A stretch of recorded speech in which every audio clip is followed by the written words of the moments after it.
विदेश नीति और अंतर्राष्ट्रीय संबंध में इंटरेस्ट रखने वाले प्रत्येक व्यक्ति के लिए यह जानना बहुत ही ज़रूरी है कि हाल ही में भारत और अमेरिका के बीच में जो बेका डील हुई है उसका क्या महत्व है और भारत का चीन के साथ जो संबंध है उस पर क्या असर पड़ेगा। यही नहीं, अगर आप भारत और अमेरिका के बीच में जो डील हुआ है और उसके पहले जो डील हुए हैं, 4 डील जिसे फाउंडेशनल डील कहते हैं, अगर उसको आप समझते हैं तो आपको ये भी समझने में आसानी होगी कि जो कोल्ड वॉर है उसका भी कहीं न कहीं नींव रख दिया गया है। यह कोल्ड वॉर 2.0 कहा जा रहा है और एक्सपर्ट बता रहे हैं कि इस कोल्ड वॉर का जो स्पेस होगा वो इंडो पैसिफिक रीजन होगा, स्पेसिफिकली जो ये इंडियन पैसिफिक रीजन का जो साउथ चाइना सी है।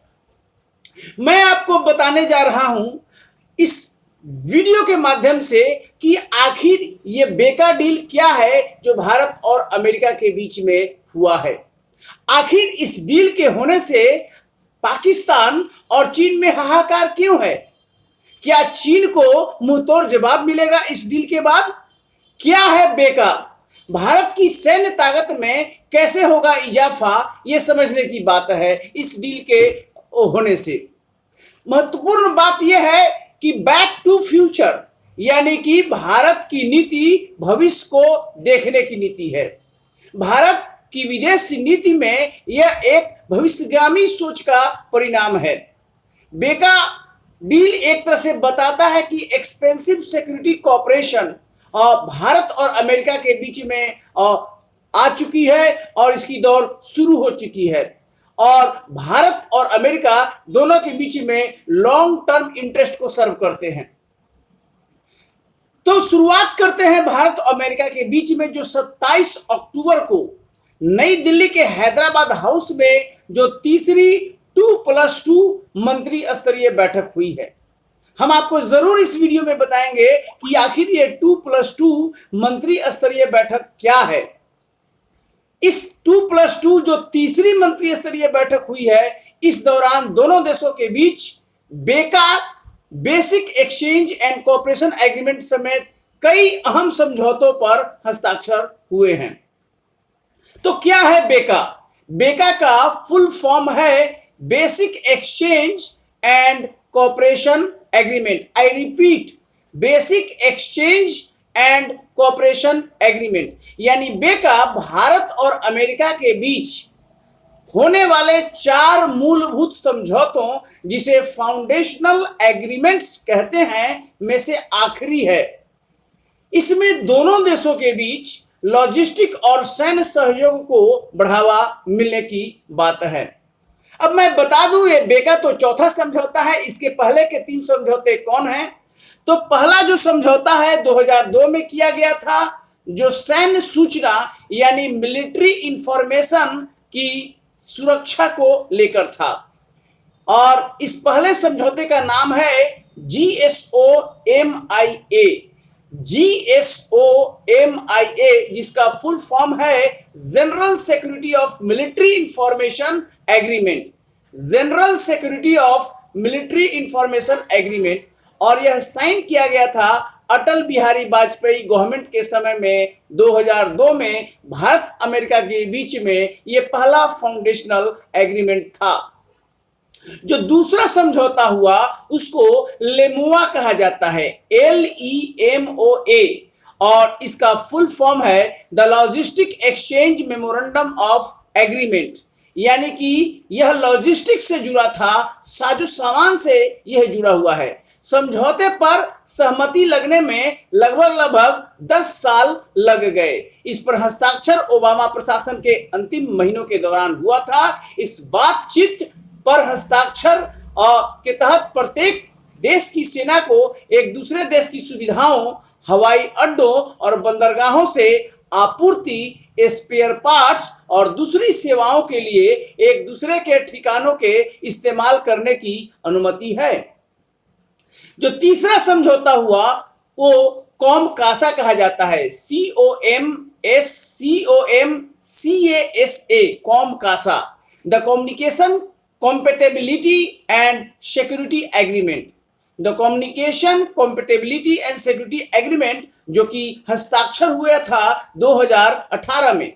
रक्षा संचार यानी डिफेंस कम्युनिकेशन से यह समझौता, जिसे कोमकासा कहते हैं, जुड़ा हुआ है। दिल्ली में सितंबर 2018 में पहले 2+2 डायलॉग के दौरान इस पर साइन हुए थे और इस समझौते से भारत और अमेरिका सैन्य कमांडर उनके विमानों और दूसरे उपकरणों का encrypted and secured communication network पर सूचनाओं के आदान प्रदान को आसान बनाने का एक तरह से ऑब्जेक्टिव था।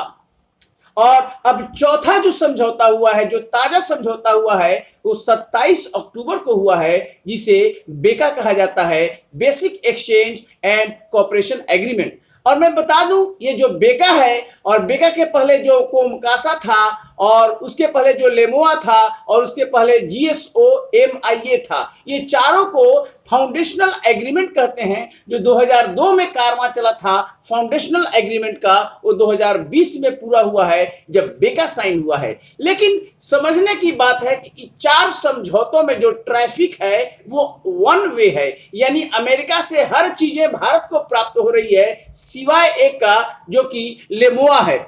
यानी कि केवल अगर आप बात करें इसमें, तो जो ट्रैफिक वाली जो बात है केवल लेमोआ है, जो कि लॉजिस्टिक एक्सचेंज का है, यानी भारत भी अपने हवाई अड्डों को इस्तेमाल करने देगा और अमेरिका भी करने देगा।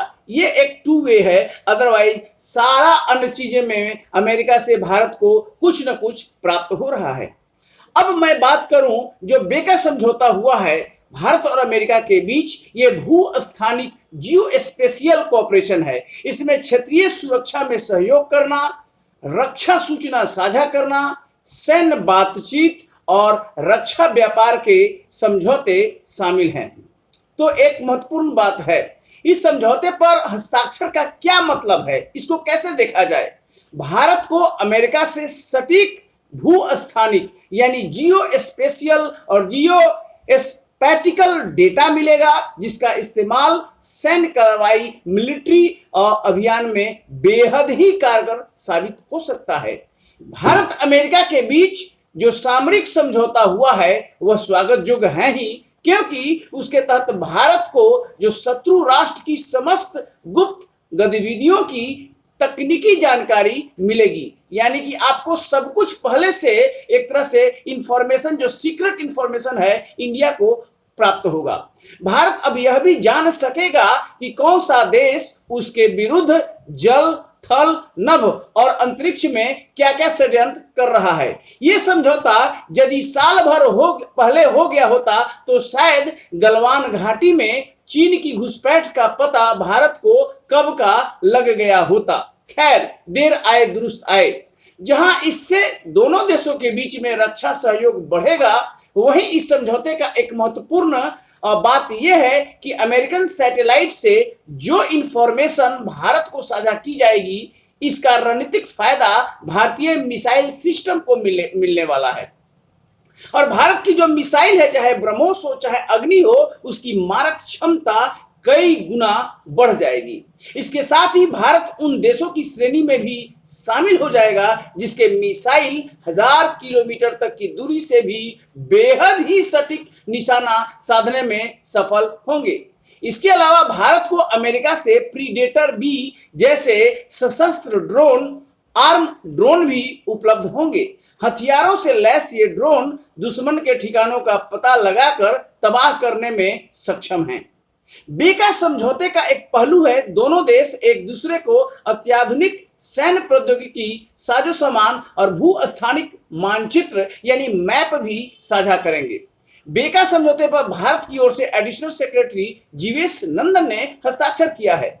बैठक में भारत की तरफ से विदेश मंत्री एस जयशंकर और रक्षा मंत्री राजनाथ सिंह, जबकि अमेरिका की ओर से विदेश मंत्री माइक पोम्पियो और रक्षा मंत्री मार्क एस्पर इस बैठक में शामिल थे। इसके अलावा शीर्ष सैन्य और अन्य डिफेंस के ऑफिसर्स भी बैठक में शामिल थे। दोनों देशों ने कारोबारी हिंद और प्रशांत महासागरीय क्षेत्र यानी जो कि इंडो पैसिफिक रीजन है की सुरक्षा, सामरिक और रणनीतिक सहयोग पर चर्चा की। अब जैसा कि मैंने बताया, आपको मैं बता दूं कि क्या है भारत और अमेरिका के बीच में 2+2 डायलॉग का ये सिस्टम। तो हम आपको जस्ट 3 लाइनों में बताते हैं कि क्या है 2+2 वार्ता।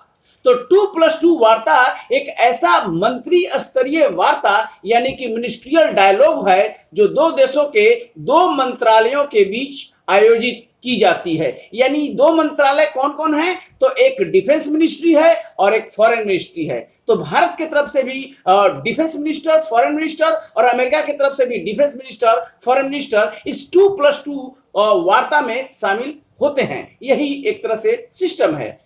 और ये जो 2+2 वार्ता है दोनों देशों के मध्य एक उच्चतम स्तर का संस्थागत तंत्र यानी इंस्टीट्यूशनलाइज मैकेनिज्म है जो भारत और अमेरिका के बीच सुरक्षा, रक्षा और रणनीतिक साझेदारी की समीक्षा के लिए मंच प्रदान करता है। भारत अमेरिका के बीच यह तीसरी 2+2 वार्ता अभी हुई है अक्टूबर 2020 में, जिसमें यह बेका डील पर साइन हुआ है। पहली जो 2+2 वार्ता हुई थी भारत और अमेरिका ने 6 सितंबर 2018 को नई दिल्ली में आयोजित किया था। वार्ता में भारत को एनएसजी न्यूक्लियर सप्लायर ग्रुप में सदस्यता को लेकर बात हुई थी। अमेरिका ने इस पर सहमति जताई थी। इसके अलावा दोनों देशों के बीच में जैसा कि मैं बताया हूं कोमकासा पर भी हस्ताक्षर हुए थे, जिसमें सुरक्षा तकनीक को भारत को बेचने पर बात हुई थी। भारत ऐसा पहला नाटो देश है जिसे अमेरिका ये सुविधा दे रहा है। जो दूसरी 2+2 वार्ता हुई वो 18 दिसंबर 2019 को हुई हम भारत अमेरिका के बीच में, और ये वाशिंगटन में हुई, जिसमें भारत और अमेरिका ने बेहद ही पॉजिटिव रूप में डायलॉग किया, आदान प्रदान किया और इससे संबंधों में मजबूती आई।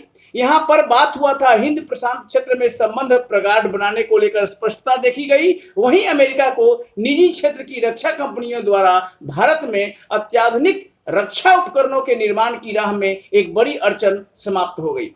दोनों देशों ने इसके लिए इंडस्ट्रियल सिक्योरिटी एनेक्स नामक समझौते को मंजूरी दी। रक्षा प्रौद्योगिकी और व्यापार पहल कार्यक्रम के तहत रक्षा व्यापार के क्षेत्र में निष्पादित की जाने वाली प्राथमिकता पहलों की पहचान की गई। भारत और अमेरिका की तीनों सेनाओं के बीच नवंबर 2019 में टाइगर ट्रायम्फ नामक एक मिलिट्री एक्सरसाइज का आयोजन किया गया, जो अब एनुअल रूप से हमेशा किया जाएगा। विदेश मंत्री अमेरिका के माइक पोम्पियो ने कहा कि भारत एक लोकतांत्रिक फ्रेंड है, एक डेमोक्रेटिक फ्रेंड है और हम लोग मिलकर आतंकवाद से सामना करेंगे। जो तीसरी वार्ता हुई जो मैं अभी जैसे बताया अक्टूबर अभी जस्ट इसी महीने 2 दिन पहले हुई है, 27 अक्टूबर को 2020 में, जिस पर बेका डील हुआ है। और ये महत्वपूर्ण बेका डील के बारे में है कि इसलिए महत्वपूर्ण है कि भारत और चीन के बीच में अभी सीमा पर तनाव चल रहा है और दोनों देशों की सेनाएं आमने सामने है। चीन का जो आक्रामक रुख है उसे दक्षिण चीन सागर और पूर्वी सागर में भी देखा जा सकता है, जहां जापान के साथ भी चीन का तनाव चल रहा है। अमेरिका ने चीन की इस संदर्भ में कड़ी आलोचना भी की है। मुद्दा क्या है, भारत और अमेरिका के बीच में अब 4 फाउंडेशनल एग्रीमेंट हो चुके हैं 2002 से 2020 के बीच में, और ये बहुत ही महत्वपूर्ण है इस बात को समझना कि आखिर अमेरिका भारत के इतने क्लोज क्यों आ रहा है। मुख्य मुद्दा भारत और चीन के लिए है, भारत और अमेरिका के लिए है, और वो है चीन, क्योंकि भारत और अमेरिका दोनों के पास चीन से जूझने के अलग अलग कारण हैं, लेकिन चीन को रोकना दोनों देशों का मुख्य मकसद है। सबसे महत्वपूर्ण बात है, इस वार्ता से पहले कुछ महत्वपूर्ण राजनीतिक घटनाएं भी हुई, जैसे इंडो पैसिफिक संदर्भ में पिछले दिनों टोक्यो में क्वाड की बैठक हुई थी। क्वाड क्या है? क्वाड्रिलेटरल डायलॉग है, जिसमें भारत, अमेरिका, जापान और ऑस्ट्रेलिया के बीच विदेश मंत्री स्तर की वार्ता हुई और यह महत्वपूर्ण हुआ कि किस तरह से इंडो पैसिफिक रीजन को ओपन और फ्री एरिया डिक्लेयर किया जाए और उस पर rule based navigation maritime system को लागू किया जाए। उसके बाद भारत ने जो अब तक ऑस्ट्रेलिया को बुलाने से परहेज किया था, भारत ने क्वाड के बाद ऑस्ट्रेलिया की नौसेना को मालाबार युद्धाभ्यास में शामिल होने का न्योता दे दिया, जो पहली बार हो रहा है। भारत और अमेरिका दोनों मुक्त और ओपन इंडो पैसिफिक के पक्ष में हैं, जहां अंतर्राष्ट्रीय कानूनों के मुताबिक एक व्यवस्था कायम हो और समुद्री और हवाई मार्गों से आने जाने में रोक टोक न हो। जाहिर सी बात है, चीन इन बदलते घटनाक्रम को बहुत ही गौर से देख रहा है, उसे घबराहट भी है। यही वजह है उसकी तरफ से यह बयान आया है और चीन ने क्या कहा है कि क्वाड को कहा है कि यह नाटो का एशियन एडिशन है, एशियाई संस्करण तो नहीं है। हालांकि भारत की ओर से जो वक्तव्य रक्षा मंत्री और विदेश मंत्री एस जयशंकर ने दिए हैं, उसमें चीन की खुलकर बात नहीं कही गई है। हाँ, अमेरिका ने जरूर चीन पर चर्चा की है। इस वार्ता का एक महत्वपूर्ण जो पहलू है वो ये है कि दोनों देश मैरीटाइम डोमेन, साइबर और अंतरिक्ष क्षेत्र में अपना सहयोग बंटाने पर सहमत हुए हैं। इसका मतलब है अब दोनों देश ये पता रहेगा कि कौन जहाज कहाँ है, समुद्र में क्या क्या चल रहा है आदि। इन सब के बारे में सूचनाएं आपस में शेयर होगा, साझा होगा। दोनों देशों ने इस तरह की बात फैसला लिया है। भारत का यह फैसला इसलिए भी महत्वपूर्ण है कि भारत का एक नेवी का ऑफिसर अमेरिका की सेंट्रल कमांड में पोस्टेड होगा, जो कि बहरीन में है, जबकि अमेरिका का जो एक मिलिट्री ऑफिसर होगा वो भारत स्थित इंटरनेशनल फ्यूजन सेंटर में बैठेगा, जहां हिंद महासागर में तमाम जहाजों की सूचनाएं होती हैं। इसमें कोई शक नहीं कि अमेरिका के साथ हमारा सहयोग बढ़ रहा है, क्योंकि चीन की हरकतों से क्षेत्र में तो तनाव बढ़ ही रहा है। सभी देश चाहते हैं कि चीन को लगाम लगे, चीन पर कंट्रोल हो। भारतीय विदेश मंत्री एस जयशंकर ने इशारा किया है कि दुनिया तो बहुध्रुवीय हो गई है, मल्टीपोलर हो गई है, कहीं ऐसा न हो कि एशिया यूनिपोलर हो जाए, एक ध्रुवीय हो जाए। इसलिए चीन की आक्रामकता को रोकना बेहद जरूरी है। अगर उसे नहीं रोका गया तो इसका सीधा असर भारत पर होगा। बहरहाल, नवंबर में होने वाले अमेरिकी राष्ट्रपति चुनाव में सत्ता परिवर्तन से अमेरिका के लिए भारत के महत्व में तो कोई कमी नहीं आ सकती है, क्योंकि जो समझौता अभी हुआ है वो आगे बहुत मायने रखता है। इससे दोनों देशों के बीच वार्ता और सहयोग और आगे बढ़ेगा। बैठक के बाद अमेरिकी रक्षा मंत्री माइक एस्पर ने कहा, दोनों देशों के बीच रक्षा समझौते हमारे साझा मूल्यों और हितों पर आधारित है। सबके लिए खुला और स्वतंत्र इंडो पैसिफिक रीजन हो, इसके लिए हम लोग मिलकर काम कर रहे हैं। चीन की बढ़ती आक्रामकता और अस्थिर करने वाले गतिविधियों के मद्देनजर, यानी अमेरिका खुलकर चीन की बात करता है, लेकिन भारत चीन का नाम लेने से बचा। पोम्पियो ने कहा, जो विदेश मंत्री हैं अमेरिका का, कि उन्होंने चीन मित्रवत नहीं, यानी चाइना इज नॉट फ्रेंडली। बैठक के बाद साझा बयान जारी किया गया, जहां पर दोनों भारत और अमेरिका ने एक दूसरे के साथ कोऑपरेशन बढ़ाने का एक तरह से प्रतिबद्धता जताई। पोम्पियो ने यह भी कहा कि भारत को संयुक्त राष्ट्र सुरक्षा परिषद की अस्थायी सदस्यता के दावे का हम समर्थन करते हैं। लेकिन सबसे बड़ी बात है कि पोम्पियो ने कहा कि भारत और ईरान के बीच के जो संयुक्त उपक्रम चाबहार बंदरगाह को लेकर है, उसमें प्रतिबंधों से छूट देने की इच्छा जताई। यह बात ट्रंप प्रशासन के लिए भारत का जो महत्व है उसको साबित करता है। इस बैठक से पहले Mike Pompeo national war memorial गए, जहां उनकी तस्वीर के साथ एक ट्वीट को रिट्वीट करते हुए उन्होंने लिखा कि हम उन वीर पुरुषों, महिलाओं को कभी नहीं भूलेंगे जिन्होंने दुनिया के सबसे बड़े लोकतंत्र की रक्षा में अपनी जान गंवाई। अमेरिकी मंत्रियों के भाषणों में गलवान का भी जिक्र हुआ, जहां चीनी फौज के साथ झड़प में भारत के 20 सैनिकों की मौत हो गई थी, लेकिन भारत के दोनों मंत्री, जैसा कि मैं बताया, चीन का नाम लेने से बचते दिखे। तो कुल मिलाकर बड़ा ही स्पष्ट बात है कि एक तरह से चीन को रोकने के लिए भारत अमेरिका नजदीक तो आ ही रहे हैं। क्वाड के माध्यम से एक फॉर्मल ग्रुपिंग का प्रयास हो रहा है, जिसमें भारत, ऑस्ट्रेलिया, जापान और अमेरिका क्वाड के मंच के तहत आ रहे हैं, और टारगेट एक ही है, चाइना। क्योंकि सभी लोग चाहते हैं जो इंडो पैसिफिक मेरीटाइम डोमेन है वो फ्री हो, ओपन हो, और वहां किसी की दादागिरी न चले। यही कारण है कि भारत क्वाड के जो ऑब्जेक्टिव है उसको आगे बढ़ते हुए अब ऑस्ट्रेलिया को भी बुला लिया है मालाबार एक्सरसाइज के लिए। यही नहीं, जो भारत और अमेरिका के बीच में 4 फाउंडेशनल एग्रीमेंट हुए हैं जो बेका हुआ है, उसके तहत भारत को मिसाइल सिस्टम बड़ा स्ट्रांग होने जा रहा है। कुल मिलाकर चीन को तो लग गया है कि अब हमारी दादागिरी नहीं चलेगी और हमें कहीं ना कहीं एक अपना स्टैंड लेना पड़ेगा, क्योंकि भारत का महत्व बढ़ता जा रहा है और चीन उस महत्व को कुंद करने में लगा हुआ है।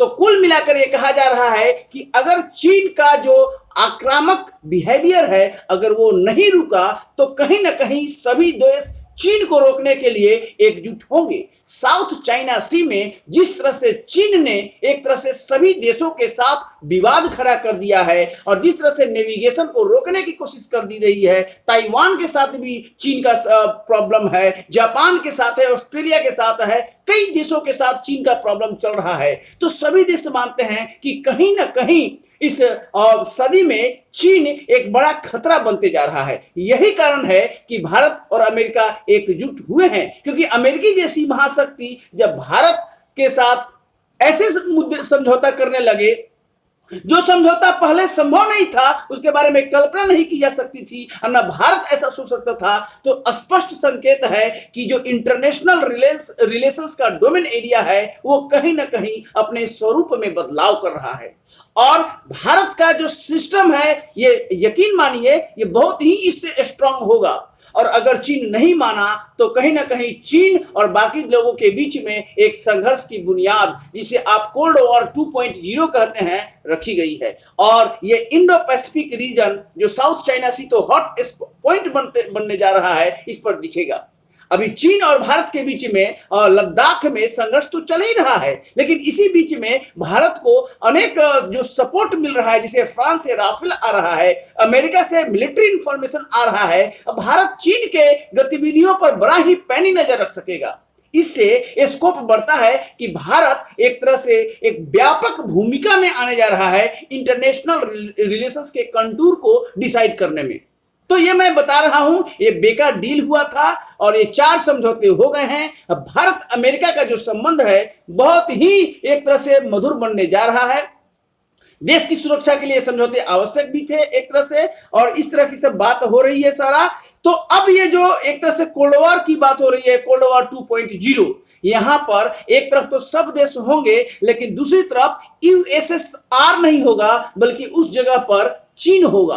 और देखते हैं इसका आगे बुनियाद कैसे होता है, क्वाड की प्रगति कैसे होती है, भारत अमेरिका और कितने क्लोज आते हैं, लेकिन इसका असर पड़ेगा कि अमेरिकी चुनाव में कौन भी अभी जीतता है, ये देखने वाली बात होगी। तो ये वीडियो कैसा लगा, आप अपने अनुभव अपने शेयर कर सकते हैं इस YouTube के कमेंट बॉक्स में जाकर। और अगर ये वीडियो अच्छा लगे, अगर ये dialogue analysis Indo US relations अच्छा लगे तो इसे जरूर लाइक कीजिए और इसको आप सब्सक्राइब कर सकते हैं, दोस्तों के बीच में शेयर कर सकते हैं। बहुत बहुत धन्यवाद for listening to this video. Thank you very much.